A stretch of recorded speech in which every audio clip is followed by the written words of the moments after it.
Olá, meu amigo e minha amiga. Estamos de volta com o nosso Portal do José para mais um encontro nesses tempos em que mudanças concretas começam a ficar mais visíveis no horizonte do nosso país.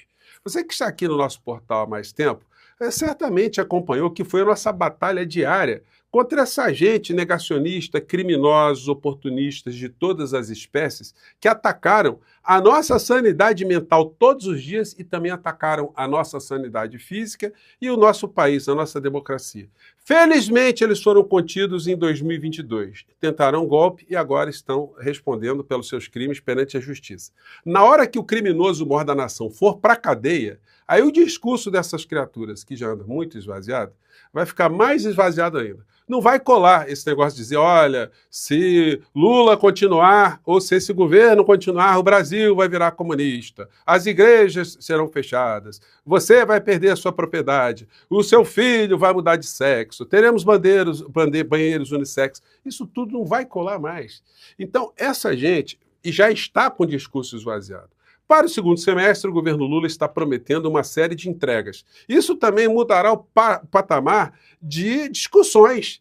Haverá críticas de programas que estão sendo entregues, ou haverá elogios, mas haverá debates sobre questões concretas. Isso coloca a nossa discussão num outro patamar, e isso mostra também do que a gente se livrou no nosso país. Estamos vendo um inelegível fazendo o reality show dentro do hospital, dentro de UTI. Ele vai melhorar, e assim que ele melhorar, nós veremos essa criatura mais exposta, mais ali no banco dos réus, perante o Supremo Tribunal Federal, sendo mais desmoralizado para finalmente ir para a cadeia, como já está na cadeia Fernando Collor de Mello. Bom, vou conversar com vocês sobre os últimos acontecimentos, vamos trazer aqui mais algumas informações que os veículos de comunicação estão jogando, mas antes de mais nada, é sempre muito importante convidar você que está chegando nesse instante ao nosso portal, ainda não é inscrito, para que você se inscreva aqui conosco e venha participar do nosso papo aqui, participar das nossas atividades. Não esqueça de dar o seu joinha, o seu comentário, compartilhar os nossos vídeos e, se puder, prestigie também nosso clube de membros. Você que é muito bem-vindo e muito bem-vinda. É assim que a gente chega a mais pessoas como você, tá legal? Bom, gente, é como eu disse para vocês, quando a gente dá uma navegada na extrema-direita, acabou o discurso dessas pessoas. A gente vê assim, as pessoas do meio do direito, né, o Dallagnol, que, olha, gente, eu acompanhei o Dallagnol na época da Operação Lava Jato e não dava para perceber como, tecnicamente, ele era tão ruim, como ele era mal formado, como ele tem uma interpretação absolutamente tosca, míope do direito. Ou ele não tinha e passou a ter de uma maneira radical. Ele tinha alguns defeitos, mas depois entrou mesmo, abraçou o mundo cão mesmo jurídico. E o que resta para essa criatura é abraçar a extrema-direita e fazer coro no negacionismo, nas coisas que acontecem. Então ele vem com vídeos desse tipo aqui. Absurdo. Dino usa STF para atacar o PL e barrar a anistia. Gente, o ministro Flávio Dino é ministro do Supremo Tribunal Federal e ele simplesmente está ajudando que o nosso país combata um escândalo gigantesco que é esse orçamento secreto. O senhor Sóstenes Cavalcante, o braço direito de Silas Malafaia, aquele que foi empregado de Silas Malafaia e, pelo jeito, ainda continua a ser empregado de Malafaia, mas dentro do Congresso Nacional, fez uma chantagem. Se os deputados de vários partidos ali que ele tem algum tipo de possibilidade não votarem por esse projeto para anistiar o criminoso mor da nação, ele não daria as emendas. Então, ele declarou que faria uma chantagem com orçamento público. Então, o ministro Flávio Dino quer saber, vem cá, meu amigo, que história é essa aí? Está valendo esse negócio mesmo? O senhor está confessando crime? O senhor está confessando que vai fazer advocacia administrativa? Porque também é um tipo de corrupção, além da advocacia administrativa, você obrigar alguém ou coagir alguém para obter algum tipo de vantagem. Como é que é uma extorsão? Do que nós estamos falando? Então, o braço direito de Silas Malafaia, o empregado de Silas, terá que prestar os seus esclarecimentos. Mas aí, o jumentinho, ou o jeguinho lustroso do Paraná, disse que isso é um absurdo. O certo para o jumentinho é roubar o orçamento, é fazer chantagem, fazer extorsão, né? Isso para mostrar o desespero dessas criaturas.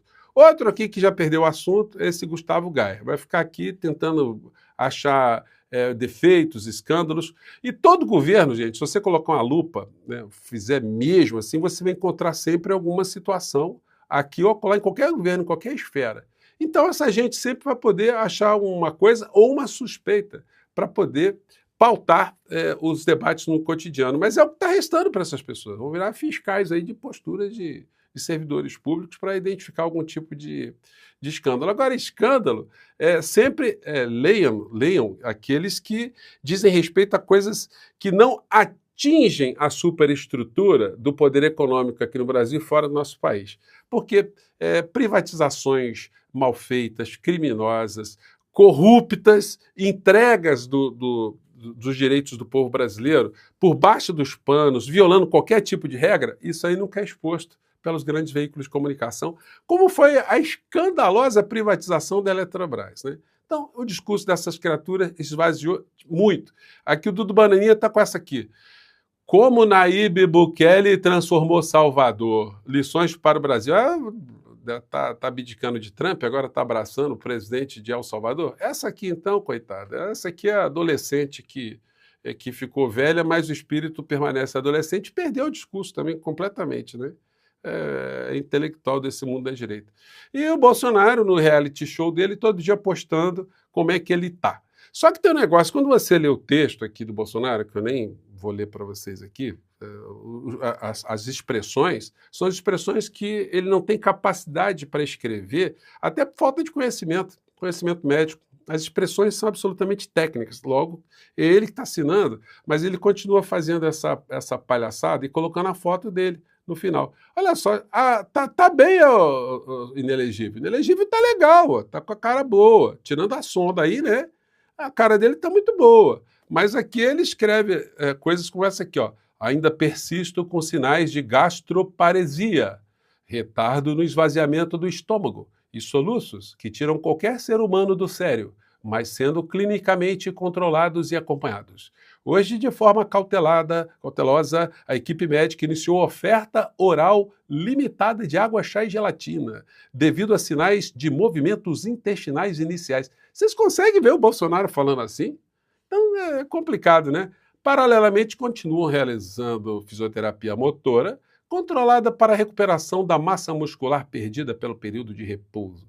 E sigo recebendo medidas de prevenção contra a trombose venosa. Permaneço com restrição de visitas. Isso aí é para não chegar mais nenhum oficial de justiça, que ele está frisando isso aí, né? Até o momento, sem previsão de alta da UTI. Mas ficará bom, inelegível. O senhor vai ficar bem. Vai poder fazer companhia a Fernando Collor de Mello. Os advogados de Collor de Mello estão pedindo para ele ir para uma prisão domiciliar. Que moleza, né? Aí é molezinha. Só que é o seguinte, o ministro Alexandre de Moraes deu uma sapatada muito grande, porque os advogados estão alegando que ele está sofrendo do mal de Parkinson, o síndrome de Parkinson, ele está tendo refluxo, está tendo de noite apneia, está tendo alguma coisa assim, e ele tem uma bipolaridade. Uma hora ele é o Fernando, outra hora ele é o Collor. Uma hora ele é o caçador de marajá, outra hora ele é o marajá, ou é o maracujá. Então ele está tendo transtornos. Só que essas questões não impedem uma pessoa ficar na cadeia. Gente, Roberto Jefferson está com câncer, está com uma doença muito grave, ficou esse tempo todo na cadeia. Enfim, tendo condição de ficar na cadeia, sendo tratado, vai ficar na cadeia. Então, aí o Alexandre de Moraes, o ministro, fez o quê? Senhores advogados, ele está dodói, está alegando tudo isso? Então tragam os exames anteriores, os exames de tempos atrás, que mostram que a criatura está muito dodói. Porque se apresentar alguma coisa agora, de supetão, obviamente está com cheiro de fraude. E aí vão responder juridicamente também. O ministro Alexandre de Moraes intimou o médico do Collor para prestar depoimento, dizer se algumas dessas situações aí impede alguém de ficar trancafiado, que é um caminho que o inelegível vai alegar mais na frente. Vocês não têm a menor dúvida. Quando ele já estiver na cadeia, vai pintar, ele vai ficar dodói, vai ficar cabisbaixo, vai ficar triste, vai arrumar uma outra sonda, vai fazer algum salamaleque para poder ir para uma prisão domiciliar. Mas, olha, está complicado, viu? Ao que parece, os ministros da Suprema Corte, principalmente o ministro Alexandre de Moraes, não é trouxa, né? Não vai cair nessa. Bom, Saindo desses assuntos aqui para um plano geopolítico, olha a notícia. Zelensky recusa contato de Lula e critica a visita do presidente a Moscou. Olha só, o Brasil faz parte dos BRICS. Vai ter uma reunião dos BRICS que vai reunir os países dos BRICS. A guerra é passageira, é como nós todos esperamos. Ela terá um fim. E os BRICS serão uma coisa permanente, perene, que interessa a todos os países, e principalmente o Brasil. O Brasil não tem relação só com a Rússia, principalmente com a China, que faz parte dos BRICS, e os países estão chegando agora, no meio dessa história que o Trump está fazendo, isso força as nações para terem mais conexões, né? E agora é o seguinte, é lógico que o Zelensky não quer falar com o Lula e não gostaria de falar com ninguém. Por quê? Porque ele virou uma espécie de pau-mandado de Trump. Trump que está mandando, depois daquela esculachada que ele sofreu, será que o Zelensky ainda tem moral para fazer alguma coisa? É o Trump que está dando as cartas, com todas as maluquices. Não, enfim, o Lula tentou, né? Mas, enfim, já que ele está tirando onda, o Zelensky vai ficar nessa aí, né? E pobre do povo ucraniano no meio dessa história toda, e por que não dizer também pobre do povo russo também, que manda seus filhos para essas batalhas. Bom, aí a gente vê coisas como essa aqui no Estadão de hoje, para começar a semana. PT é contra as privatizações para manter as boquinhas nas estatais? Esse é o discurso clássico, né, para poder entregar o patrimônio do povo brasileiro para picaretas, para grupos empresariais nacionais e internacionais. Porque se a questão é evitar que não se tenha nenhum tipo de privilégio, o que a gente pode dizer, por exemplo, depois que a Eletrobras foi privatizada, que a gente viu isso aqui, ó. Salário de executivos da Eletrobras aumenta em 3.576% com privatização. Então, alguém que ganhava um salário lá de 5, 6, 7 mil reais, passou a ganhar 200 mil reais. Durante uma Assembleia Geral Extraordinária, decidiu-se que conselheiros da administração teriam um maior aumento na empresa, que passaria de 5.440 para 200 mil. O presidente da Eletrobras, Wilson Ferreira Júnior, coletou um aumento salarial de 52.300 para 300 mil por mês.